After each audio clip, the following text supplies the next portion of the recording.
નમસ્કાર દર્શક મિત્રો, i7 ન્યૂઝ ગુજરાતીની સાથે હું છું આપની સાથે પાયલ બામણી।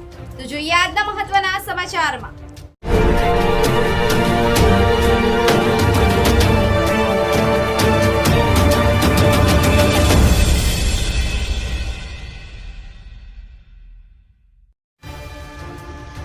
વડાલી તાલુકામાં આવેલ શ્યામનગર ખાતે દેવી કૃપા ગેસ એજન્સીમાં ગ્રાહકોની લાંબી કતારો લાગી। અત્યારે જ્યારે ચોમાસાની ઋતુ ચાલી રહી છે, લોકોને બળતણની તકલીફ પડી રહી છે, ત્યારે હાઈવે પર આવેલ દેવી કૃપા ગેસ એજન્સીમાં મોટું ટ્રાફિક જામ જોવા મળ્યું। લોકો દ્વારા ગેસની બોટલો કાળા બજારમાં વેચી મારવાની અને ગેસ એજન્સીના માલિક દ્વારા અનિયમિત પેમેન્ટ ભરવાનો આક્ષેપ કરવામાં આવ્યો હતો। બીજું કે ગેસ એજન્સીની ઓફિસથી ગોડાઉન નિયમ મુજબ દૂર ન હોવાનું પણ જોવા મળ્યું હતું। ખરેખર તો ગેસ એજન્સીના માલિકો દ્વારા ગ્રાહકોને ઘરે હોમ ડિલિવરી આપવાની હોય છે, ત્યારે ગેસ એજન્સી આગળ લાગેલી લાંબી કતારો માટે મોટો અકસ્માત સર્જે તો જવાબદાર કોણ રહેશે?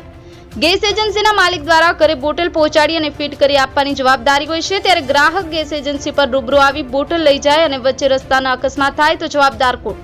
Bureau chief Hasmukh Prajapati, i7 news Gujarati, Sabarkantha. અહીંયા આટલી લોબી કતારો લાગી છે, એનું શું કારણ છે? રેકના અંદર બોટલો વેચાઈ રહી છે, એના કારણે આ જે લીગલી ચોપડીવાળા જે ગેસ છે એમને બોટલો મળી રહી નથી, નોંધાયેલી બુકિંગ કરેલી બોટલો મળતી નહીં। આ બાબતે એટલું જ કહેવાનું છે કે જે ભારત ગેસની ઓફિસમાં જે ઘરે સર્વિસ આપવાની આવે છે એ સર્વિસ ઘરે મળી રહી નથી અને અહીંયા લેવા આવ્યા છતાં પણ અહીંયા ખૂબ ભીડ જોવા મળે છે અને રસ્તા ઉપર બી ખૂબ ભીડ જોવા મળે છે અને ભારત ગેસની પૂરેપૂરી સર્વિસ મળી રહી પબ્લિકને મળી શકતી નથી। એના બાદ